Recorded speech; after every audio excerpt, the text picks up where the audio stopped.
नेपाल में जल प्रलय।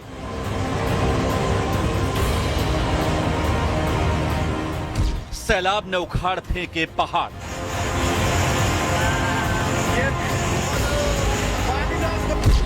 सैलाब में समा गए कई गांव।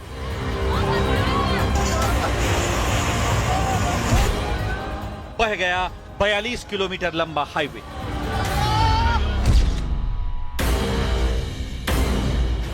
बाढ़ के पीछे चीन का धोखा।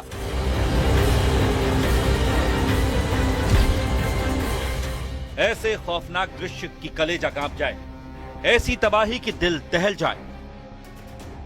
ऐसा विकराल जल तांडव है ये कि पूरा नेपाल दहल गया है।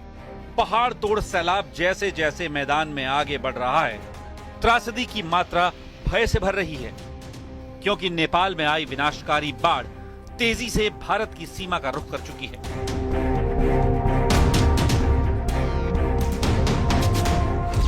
नेपाल में आए सैलाब का रूट देखिए।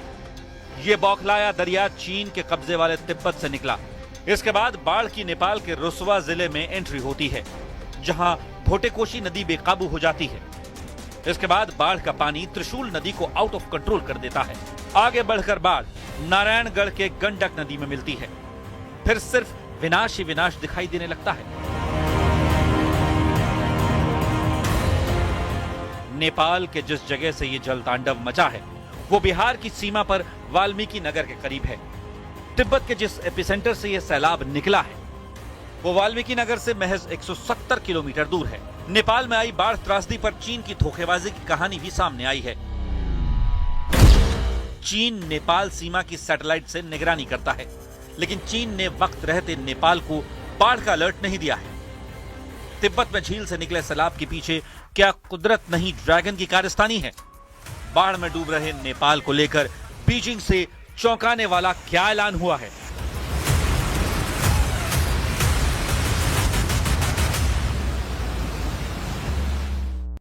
नमस्ते, आप देख रहे हैं कच्चा चिट्ठा। मैं हूं आपके साथ जसप्रीत कौर।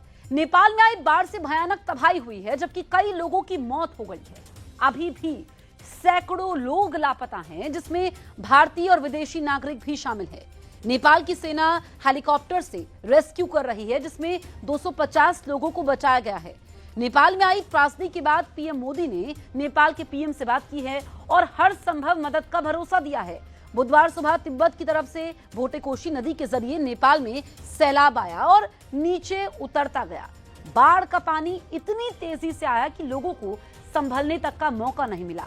नेपाल के पर्यटन विभाग के मुताबिक 500 से ज्यादा लोगों का पता अभी तक नहीं चला है। इनमें 133 भारतीय समेत 300 से ज्यादा विदेशी पर्यटक हैं।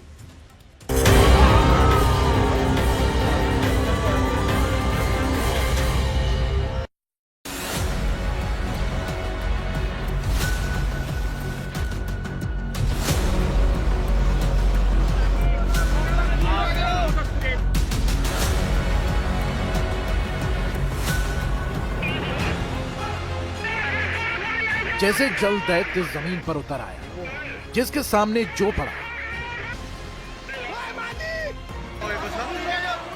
जिसके सामने जो पड़ा वो तबाह हो गया। विकराल मटमैला दरिया सब कुछ अपने में समाता गया।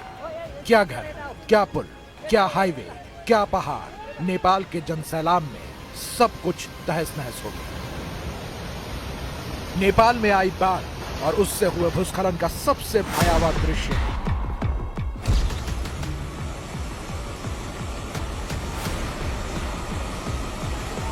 दहाड़ते दरिया ने किसी को संभलने तक का मौका नहीं दिया। इन तस्वीरों से आप अंदाजा लगा सकते हैं कि बाढ़ कैसी थी, क्या इंपैक्ट था, और जब बाढ़ आई तो लोगों की हालत कैसी रही होगी।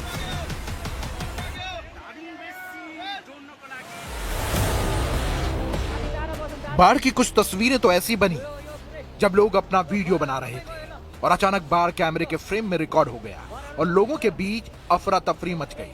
मतलब ये तबाही अचानक आई और कई किलोमीटर में तबाही मचाकर चली गई। नेपाल के चीन बॉर्डर वाले पहाड़ी इलाके में बुधवार अचानक आए जल प्रलय ने भयानक तबाही मचा दी। तबाही की ऐसी तस्वीरें आई जिसमें पहाड़ से लेकर पुल, घर से लेकर गांव, बाजार और बस्तियां बह गई, गाड़ियां सामान सब पानी में तैरने लगे। अचानक आई बाढ़ ने नेपाल के रसुआ जिले में भारी तबाही मचाई है। बाढ़ की चपेट में आने से रसुआ का एक हाइड्रो पावर प्रोजेक्ट तक बह गया। इस तबाही में कई लोगों की मौत हो गई, जबकि सैकड़ों लोग लापता हो गए। लापता होने वालों में कई भारतीयों के साथ कई विदेशी नागरिक भी हैं। बाढ़ के दौरान और बाद के हालात ऐसे थे कि हेलीपैड तक बह गया और रेस्क्यू हेलीकॉप्टर को लौटना पड़ा। बाढ़ नेपाल के अंदर बारिश से नहीं बल्कि चीन की तरफ से आया और भोटे कोशी नदी के रास्ते नीचे उतरता चला गया। भोटे काशी नदी तिब्बत से निकलती है और नेपाल के रसुआ जिले में रसुआगढ़ी टिमुरे सीमा से एंटर करती है। उसकी सहायक नदी लेंदे खोला भी उसी इलाके से जुड़ती है। तिब्बत की सीमा से भोटे कोशी नदी में अचानक पानी बढ़ गया। टिमुरे बाजार, स्याइफ्रू बेसी और आसपास की बस्तियां चंद मिनटों में डूब गईं। घर बह गए, गाड़ियां बह गई। सीमा के पास बना फ्रेंडशिप ब्रिज भी टूट गया। ये वो पुल था जिसे पिछले साल ही बाढ़ के बाद दोबारा बनाया गया था।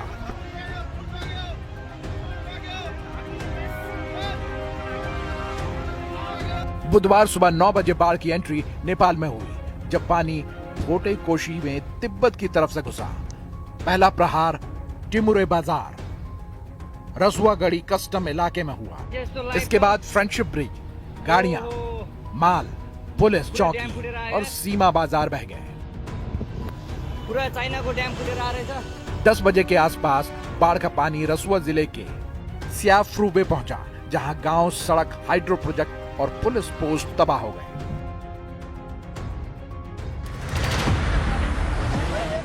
दोपहर तक बाढ़ भोटे काशी से त्रिशूली नदी में मिला और नीचे बढ़ता चला गया, जिससे बेतरावती, मैलो, सलेटा, शांति बाजार, पैरेबेसी, खालती बस्ती, सोले, त्रिशूली बाजार प्रभावित हुए। त्रिशूली बाजार में दर्जनों घर बह गए, हाइड्रो प्रोजेक्ट और पुल टूट गए।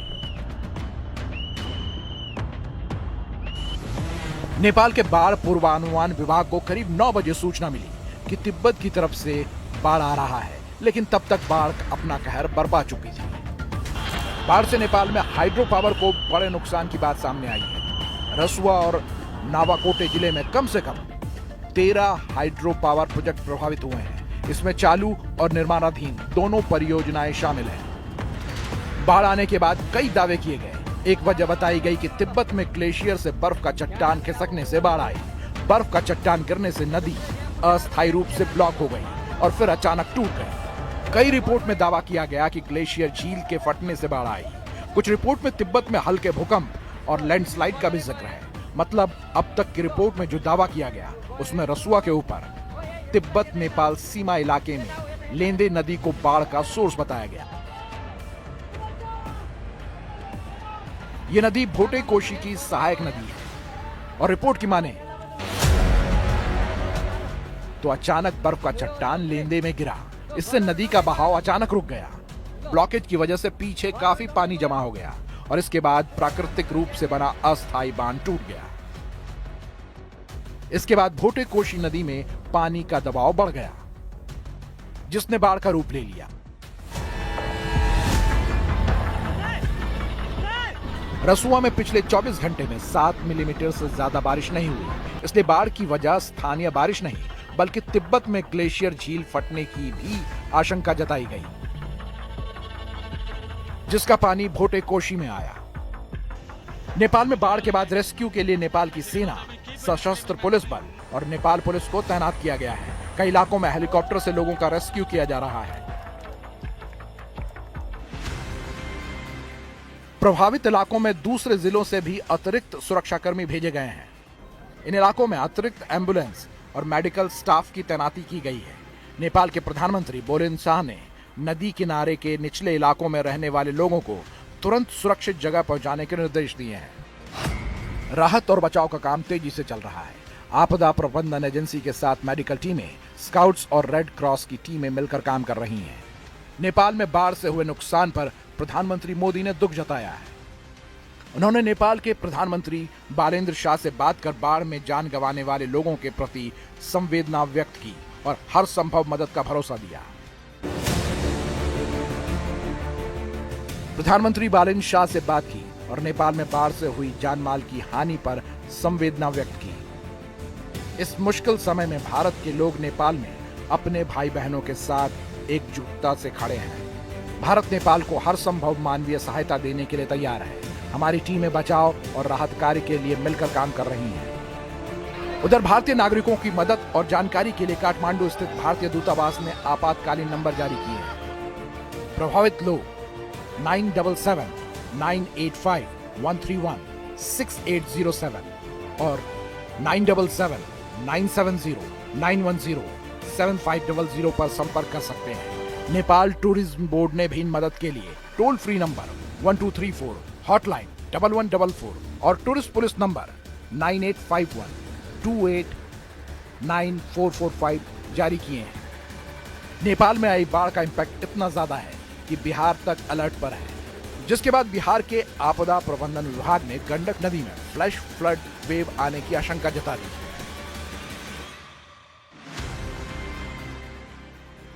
जिसके बाद बिहार के 8 जिले में अलर्ट जारी कर दिया गया और पश्चिम चंपारण, पूर्वी चंपारण, गोपालगंज, सारण, मुजफ्फरपुर, वैशाली, सीतामढ़ी और शिवहर जिले अलर्ट पर हैं।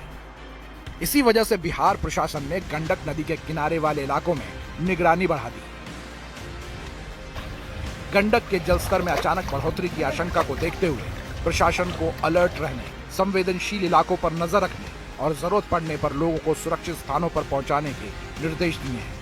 केंद्र की ओर से भी गंडक के आसपास के इलाकों में सतर्कता बरतने और गंडक बैराज के संचालन पर नजर रखने को कहा गया है।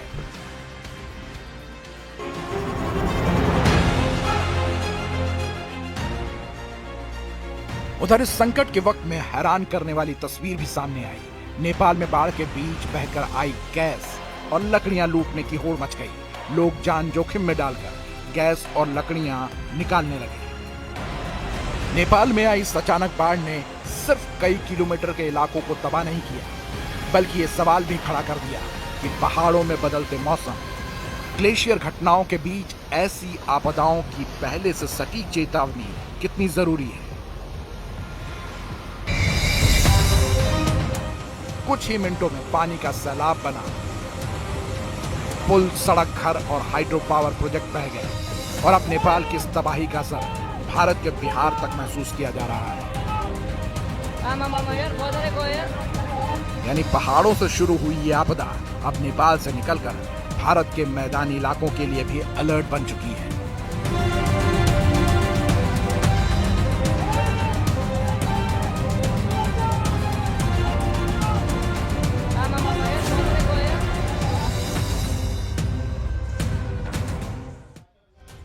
कुदरत के कोहराम के बाद अब वॉर जोन से आ रही सबसे भयानक खबर। प्रेसिडेंट ट्रंप ने ऐलान कर दिया है कि ईरान पर उनके लिए एक्शन का असर होने लगा है। ट्रंप ने कहा कि उन्हें ईरान से युद्ध में फैसले की कोई जल्दी नहीं है, लेकिन ईरान दावा कर रहा है कि युद्ध में हुए सारे नुकसान की भरपाई कर ली गई है। ईरान अब डिफेंसिव के बजाय अटैक मोड में रहेगा। हॉर्मुज स्ट्रेट में ईरान को ओमान का साथ मिलने से ट्रंप भड़क गए हैं। ट्रंप ने पहले ही ओमान को बमबारी कर उड़ा डालने की धमकी दे रखी है।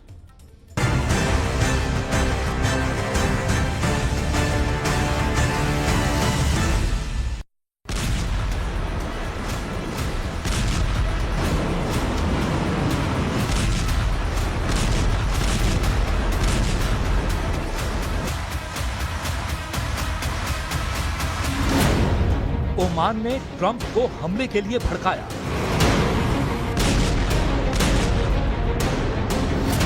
ईरान के साथ ओमान की बिग डील।